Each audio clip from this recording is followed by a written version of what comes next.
Halo, selamat pagi. Perkenalkan, nama saya Priscilia Betotaus. Saya dari Sekolah Tinggi Pastoral Santo Petrus, Keuskupan Atambua. Baik, di sini saya akan menjelaskan tentang katekese umat. Katekese umat dibagi menjadi 3. Yang pertama, sejarah dan pengertian katekese umat. Yang kedua, tujuan katekese umat. Yang ketiga, proses katekese umat. Pertama, sejarah katekese umat.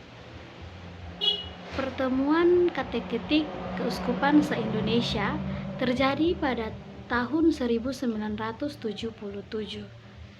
Pertemuan ini memunculkan gagasan katekese umat sebagai arah katekese di Indonesia masa kini.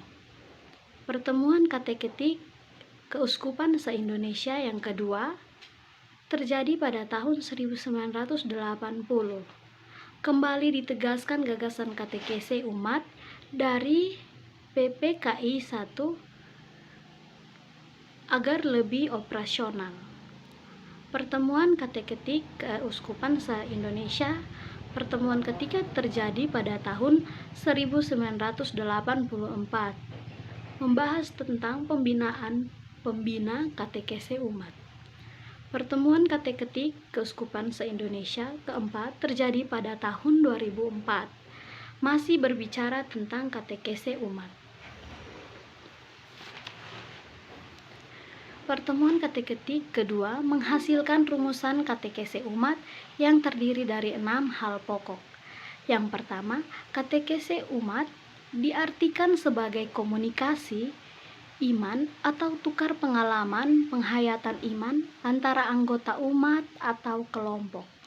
Yang kedua, dalam katekese umat kita bersaksi tentang iman kita akan Yesus Kristus, pengantara Allah yang bersabda kepada kita dan pengantara kita menanggapi sabda Allah. Yang ketiga, yang berkatekese adalah umat. Kristus menjadi pola hidup pribadi, juga pola kehidupan kelompok, baik di kelompok basis, sekolah, maupun perguruan tinggi. Katekese umat sering disebut katekese dari umat, oleh umat, dan untuk umat. Keempat, dalam katekese yang jemaat ini, pemimpin katekese bertindak terutama sebagai pengarah, pelancar, atau fasilitator.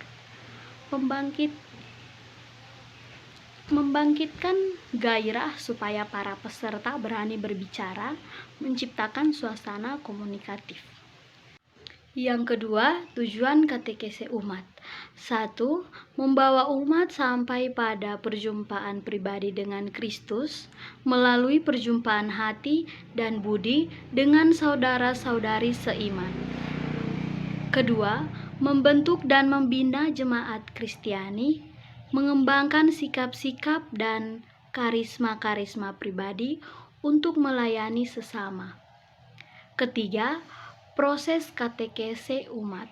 Langkah pertama, proses mengamati dan menyadari suatu fenomena tertentu dalam masyarakat yang kita angkat sebagai tema katekese umat. Langkah kedua, menyadari dan merefleksikan situasi yang telah dianalisis dalam terang sabda Allah. Langkah ketiga, memikirkan dan merencanakan aksi untuk bertindak. Katekese berujung pada aksi nyata. Sekian dan terima kasih.